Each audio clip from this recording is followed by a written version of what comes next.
Hi, my name's Ivan. I'm from Country Court. I'm a catering ops support, and today I'm going to show you about tempering chocolate and chocolate transfer sheets and how we can use them to enhance our desserts or for any special functions that we're doing. The tools I like to use is crank handle palette knives. If you see there, I've got a medium size and a small one, depending on what I'm doing. Metal cutters or metal moulds, and also plain pastry cutters. You can use fluted ones as well, different sizes, again depending on what I'm doing.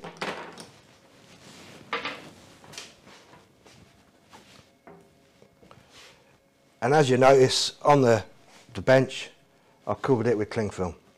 Simple fact is, we know what chocolate's like.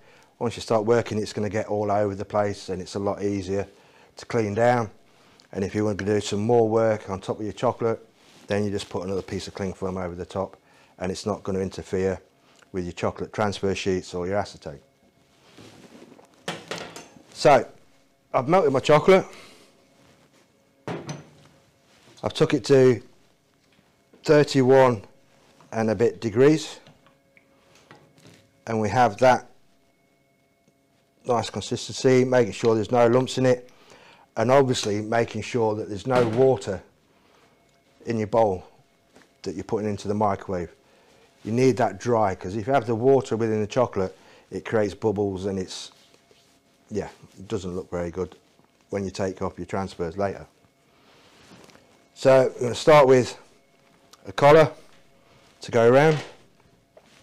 That's the mould that I'm going to use. With the chocolate transfer sheet, there's two sides. There's the shiny soft side, then the other side you can see that the transfer is matte and it's raised a little bit. That's the side we're going to put our chocolate on. So what I do, or the way, everybody will find their own way, little dot of chocolate at the end. Take your palette knife and then run it all the way along,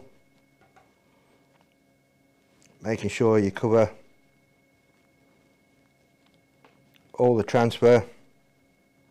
Try and get it level if you can, but don't have it too thick. If you have it too thick, it's going to just be like a big wedge, a big hole of chocolate, which we don't want.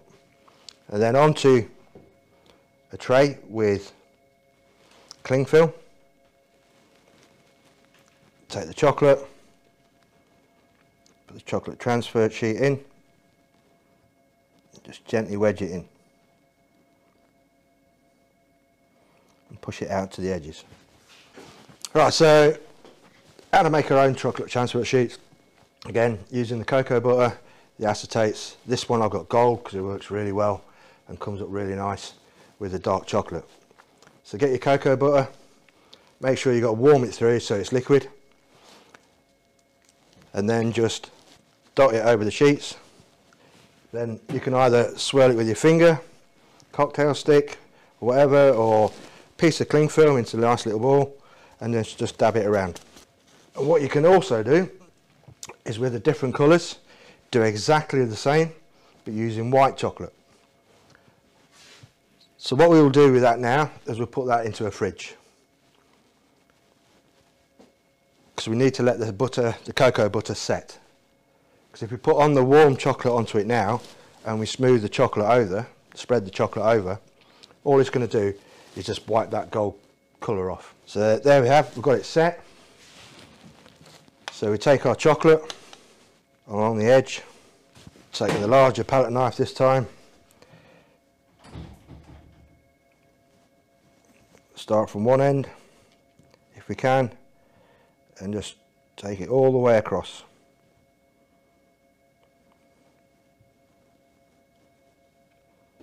So dark chocolate, nicely set. We'll cut it. So take the cutter, firmly. As you do that, as it's set, you'll hear it crack. If you get that crack, you know you've got your tempering right.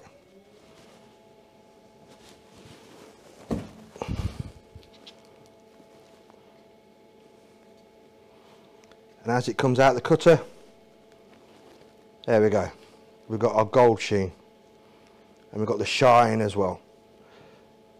That's our disc. And we will, if we turn it over, again, with the film underneath, the acetate film, that helps it give it a nice sheen. You can cut these into any shape you want, but it's best to do that as the chocolate is starting to set, not set as it is there. And as you can see as well, normally, if you've got chocolate left over, good little thing to do, if you've got any of the transfer sheets on there, with your chocolate, make it with flavour. You know, we do the matchmakers, if you remember them. The residents, majority of the residents remember matchmakers. There was orange matchmakers, there was peppermint matchmakers. So what we do, we can make our own. Demerara sugar, and I have here some peppermint oil. Don't use peppermint essence, you need to use the oil, because when you put the oil into the cocoa, into the chocolate, that's fat. The oil is a fat as well, so that's going to combine together a lot easier. So take the peppermint into your chocolate,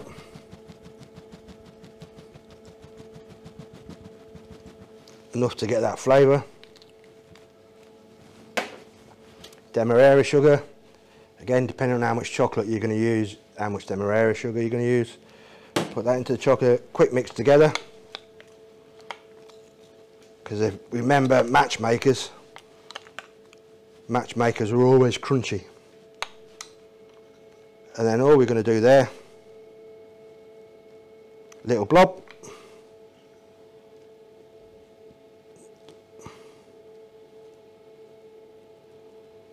I've done 3 on there, nice little circle. I've got some lollipop sticks, so the lollipop stick into the chocolate,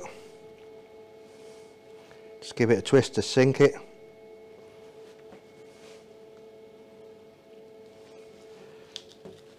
Other chocolate transfer sheet on the top, little press down, then into the fridge, let it set.